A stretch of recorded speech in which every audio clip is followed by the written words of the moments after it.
Stars, Stripes, and Insight, a podcast by the U.S. Mission to the UAE. I'm your guest host, Jessie Frances of Cappuccinos and Consignment. I'm thrilled to be here today in Dubai with Miss America 2024, Madison Marsh, to host a special podcast session for the U.S. Mission's inaugural We Empower Regional Summit focused on women's economic empowerment. Madison is a U.S. Air Force officer, cancer research advocate, a role model for the next generation. After graduating from the U.S. Air Force Academy with a physics degree, she founded the Whitney Marsh Foundation in honor of her mother to raise funds for pancreatic cancer research. Madison holds achievements in aviation and martial arts, embodying the values of service and excellence in her diverse pursuits. She is a self-professed bookworm, national astronaut scholar, and studying public policy at Harvard Kennedy School. Welcome, Madison. Thank you so much for having me. How are you? I'm good. Jet lag's kind of doing me in, but it's okay. Okay. I'm like, even with the pilot degree, it didn't help with the transition. No, I only flew in the U.S. as a civilian, so it didn't really do much overseas like this. Okay. Well, we are so happy to have you. So my first question, it is with aviation and STEM. As a U.S. Air Force officer with a physics degree, you've broken barriers in aviation and STEM fields and then successfully navigated the Miss America process. How have you navigated the challenges of breaking stereotypes in that sector?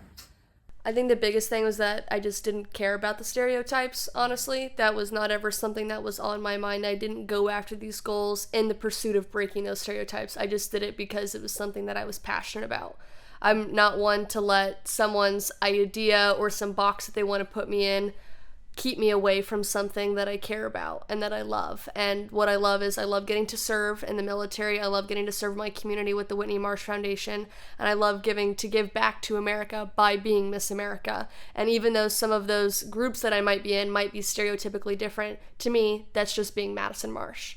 And I want other women and other men to recognize you don't have to abide by some of these societal rules or confines that people try to put you in. They're made up anyway. So be you, make a new path for yourself, and you can really achieve anything. Oh, I absolutely love that. Now, is that something you've always done throughout your entire life? Just didn't contain yourself to a box, or is that something you had to work on? What advice would you give people who feel that once you pick one career, one profession, one train of space or thought, that's it? You know, I do feel like I've kind of done this my whole life. I grew up, I did cheer, and then I was a contrabass clarinet player, like the 6-foot-tall clarinet. So I'd be switching from my cheer uniform to go play that.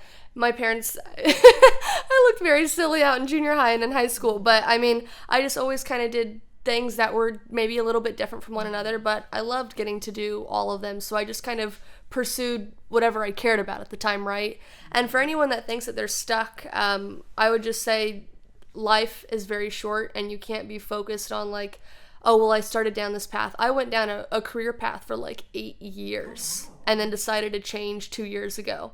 And I really did it because I knew that I wasn't passionate about the original career path. I didn't care about being an astronaut anymore or going down all the other things that I needed to achieve to get there. And instead, I took all of the skills on that path that I had been on for 8 years and applied it to something that I cared about. Without the pursuit of that original career and going in physics, I never could have been that successful in the pancreatic cancer field. But because of all of the skills and the challenges that I gained previously, I can now apply it to this new path that I care about. And everyone can start anew. Every day is another opportunity to do something that you care about. So quit wasting your time on stuff that you don't care about. Quit wasting your time on a career. Today is an opportunity to change, so quit waiting for tomorrow. Oh, I absolutely love that. And that's one really big thing. A lot of people, once you spend a certain amount of time in spaces, you feel that, well, I've invested a year. And then that year turns into 2 years. Then 2 years turn to 5. So what advice will you give someone who is like yourself, 8 or 10 years into a career,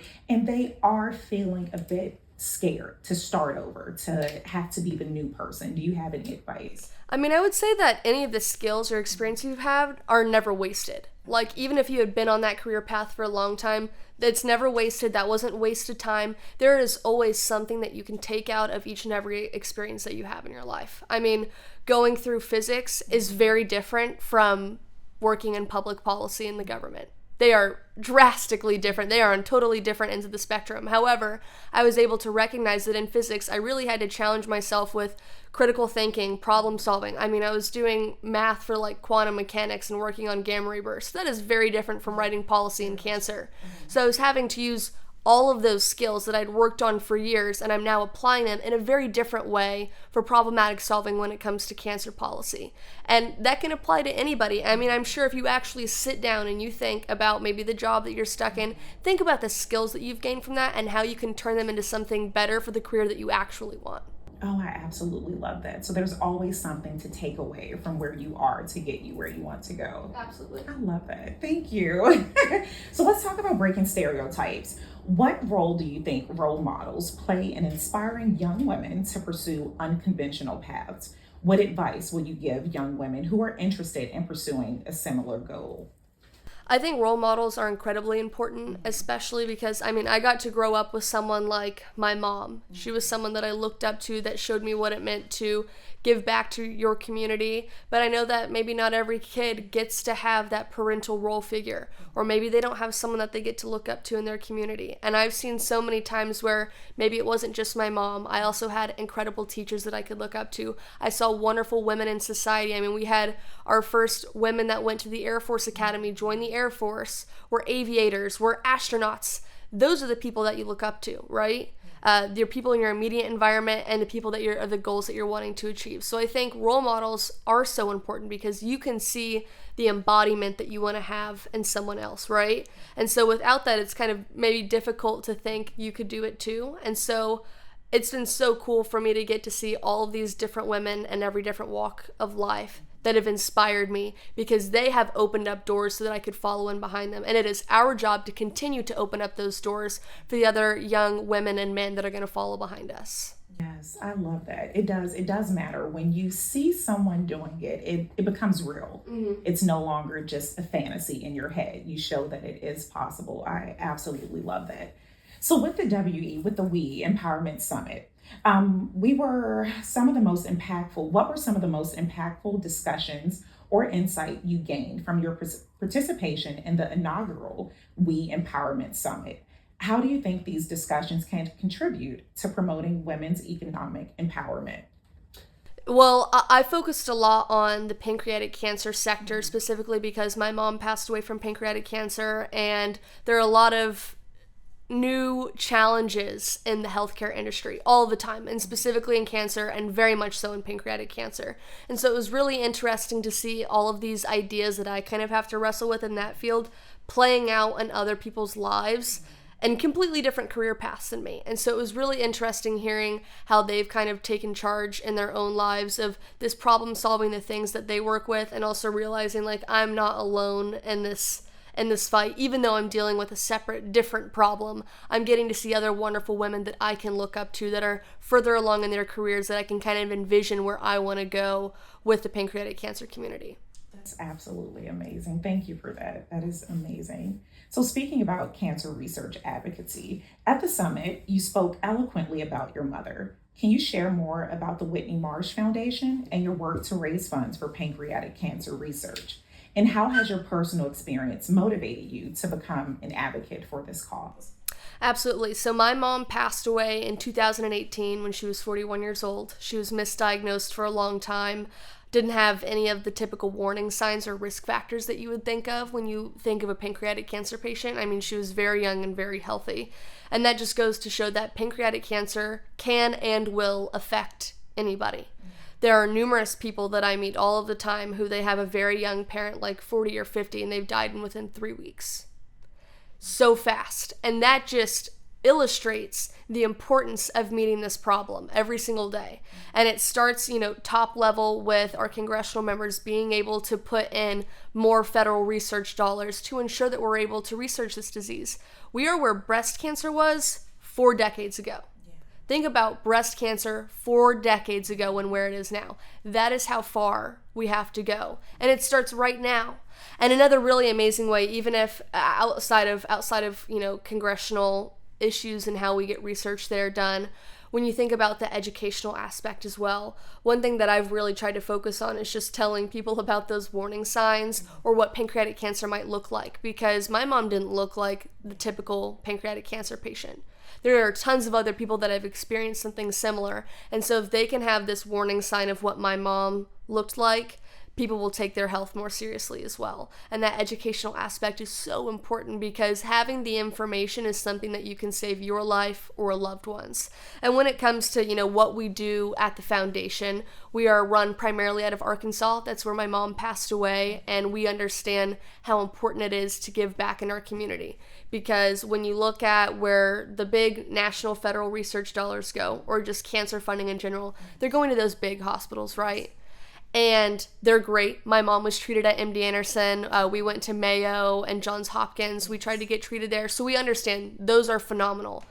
But also, not every patient has the ability to travel to those. That is not realistic for every family. Not everyone has the financial flexibility. Maybe they don't have the flexibility in their job to take off all of those days to go travel. You've got families to take care of, and that is a big reality in Arkansas. And our vision is that we want to bring those big hospitals right to our state, so families aren't having to be separated and go receive treatment alone, or miss out on their jobs, or miss out on that valuable time with your kids, because pancreatic cancer can be very short.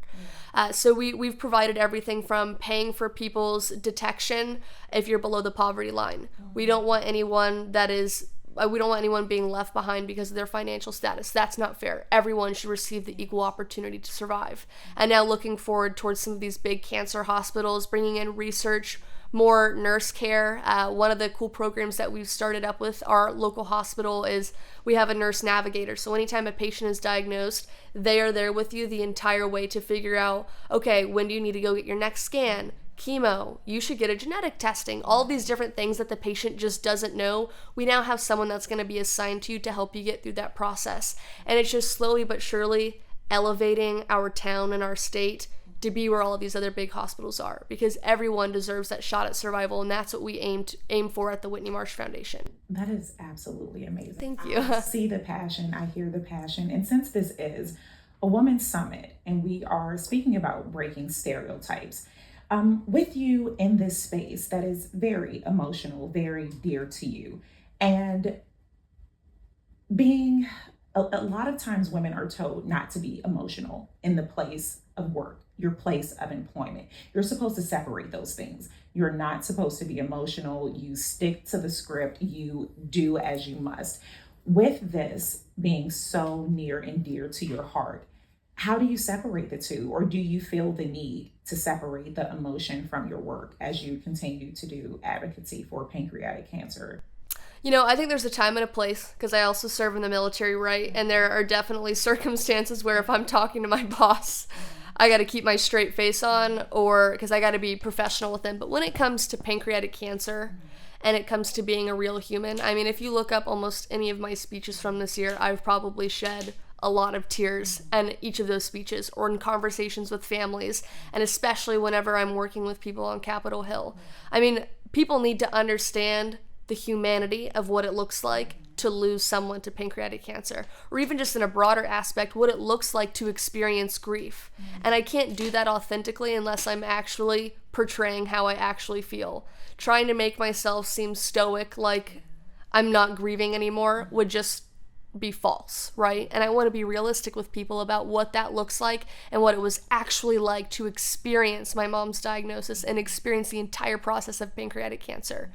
And if they can feel that, if they haven't really experienced it, especially when we think about people that we're trying to talk with to give more money to pancreatic cancer, to save these people's lives, that's their emotional connection. If they've never experienced it before, by me authentically sharing my story, my mom's story, they can feel it. And when they feel it, that's when they want to get connected. That's when they want to give to ensure that no one else has to go through pancreatic cancer, let alone their own loved one. And if I can bring that to them to help other people, then the job is done. That's amazing. Thank you for giving other women permission to feel those emotions, to show those emotions, and just know that you don't always have to be stoic. Thank you for that. So we're going to go to public policy. You're currently studying public policy at Harvard Kennedy School. How do you see yourself applying the knowledge you gained to promote pancreatic cancer awareness and other challenges? So a large part of my focus is I don't do like the typical international policy at the Kennedy School or educational policy. I've become very niche in what I study, so I do apply pancreatic cancer into the policy making, and there are so many different ways that you can do it. You can start it out by how do you incentivize hospitals to instill all of these early detection techniques, because some hospitals might not be using the national standard on what they should be doing for every single patient. How do we figure out how to force every hospital to do it? I don't know. That's exactly what we're trying to figure out right now, because if you look at all of the bills in Congress, I think there have been 3 that have been introduced but never even passed for pancreatic cancer, period. Okay. That shows, I mean, there's really relatively nothing being done, and there's so much more that we can do. Another big thing is when you look at insurance coverage. Okay. My mom went from stage 1 to stage 4 in under a month. Matter of weeks. So imagine a patient comes in and they think that they are at risk for pancreatic cancer, and imagine spending weeks battling with your insurance company on whether or not that you can get a scan. Yeah. That could be the difference in life or death for a patient. Why not try to work something out for people that are at risk to have automatic insurance coverage that they do for some of the other types of cancers like mammograms or things for ovarian cancer or prostate cancer? There's so many different things that are already in play for other cancers that we can now apply the same knowledge to pancreatic cancer. So there's a lot of different things. There's so many different problems and challenges when it comes to cancer and healthcare. So I'm excited to get to learn a lot more. I know I've got a long way to go, and it's really cool getting to see all of the different problem solving and how I can apply all of the passion and the science to it to ensure stuff gets done for patients. This is so amazing, because when you think about cancer research, it does appear to be a very blanket statement. Mm-hmm. But hearing you talk about the differences, there are differences if you have been diagnosed with breast cancer, if you have been diagnosed with ovarian cancer. So it is not the same. There are different policies that need to be implemented for, and thank you for shedding light with that. Thank you for what you do. Thank you. So we're gonna, I want to talk more about Miss America and your platform. So how has the Miss America platform impacted your ability to reach new audiences? You know, I think even before competing for Miss America, like the week before, just because I was going to go compete for Miss America and people had seen that I work in pancreatic cancer and also the military, I was getting picked up by random international outlets all around the globe within days. And I was like, this is kind of scary. I was like, I wasn't expecting this. But because of that, people got to know more about my mom's story. They got to see a woman in uniform. And I don't care if people remember my name or face after this year, but if they can remember the idea of the embodiment of women, that you can do anything, that's what I want people to remember, right? So they can see themselves also being able to do that. And then of course, after I won, it really took it up a notch. And I've gotten to go speak on numerous national TV sites. Like I got to go on Good Morning America, Fox, CNN, went on the Today Show with Hoda and Jen. So, I mean, it's just cool stuff like that where now so many people across the U.S. get to know my mom's name. They get to know her story, and they get to be more knowledgeable about pancreatic cancer. And I wouldn't have gotten that opportunity otherwise. Maybe later on down the road working with PanCan, but this early on, it was really cool to get to see it. It's amazing how selfless you are in this, with this platform that you could definitely make all about you. You're using it for a greater good, and that should not go without saying. Thank you for that. Thank you so much. So I want to talk about, how do you juggle multiple roles? How are you balancing your role as a U.S. Air Force officer, cancer research advocate, Miss America, and now a student? So the biggest thing, I have a planner that is broken down into 15 minutes. Okay, I must first say, digital or hard copy? I do handwritten only. Nothing goes in my phone. Okay. So I have a handwritten thing that goes in. It literally goes 15 minutes, and I account for every single part of my day, 7 days a week, 365 days a year. It has checklists. It's got note sections. It's got what I need to do to plan meals, what I need to do weekly for accomplishing goals, and big monthly goals. that is that is my saving grace. I would not be able to plan all of these different parts of my life, or especially downtime. Downtime is incredibly important to me. I have a very, very strict cutoff between my work-life balance. If it is after the duty day is over and it is not important, I'm not picking up calls from anybody. My personal time and my family time is incredibly important. So that gets put on that calendar. After work is done, I literally draw like 3 hours. That's like, you're going to go to the gym, then you're going to eat dinner, and I'm going to call my fiance, then I'm going to turn off my phone, shower, and read. That all goes on there. On the planner. Yes, it's all in the planner. Is it color coded? I'm just a little bit. Yes, it's very colorful. What color is downtime? What color do you use for so downtime? I mean, it's like it looks very fun, but I mean, like whenever it's after hours or on the weekend, I've made it very clear with everyone like that is my time. And I also, whenever I get to be a leader, I want to protect that for my people. I can't go 100% in my job unless I can actually fulfill my outside life first, realistically. I mean, we're all humans. We all have our limits. And my limit is I need to have time for me and my loved ones. And if I don't have that, it makes it incredibly difficult for me to do anything in my work. So, and I want to make sure when I get to be in that position, my people are also going to be protected in that way as well. And I thank you for saying that, because being a woman in a very, very affluent position, having so much to juggle, a lot of times we feel bad for taking time to ourselves. You feel that it's selfish. You feel that I should be doing something else. So I love that you said that prioritizing yourself, taking that time for yourself, that's not a bad thing. It's necessary. I think it's selfish if you don't, because when you're not giving the time back to you, I'm going to just guess you're probably not going to perform as well in work. You're not going to perform as well in your family life, your family roles. I mean, everything depletes when you can't take care of you.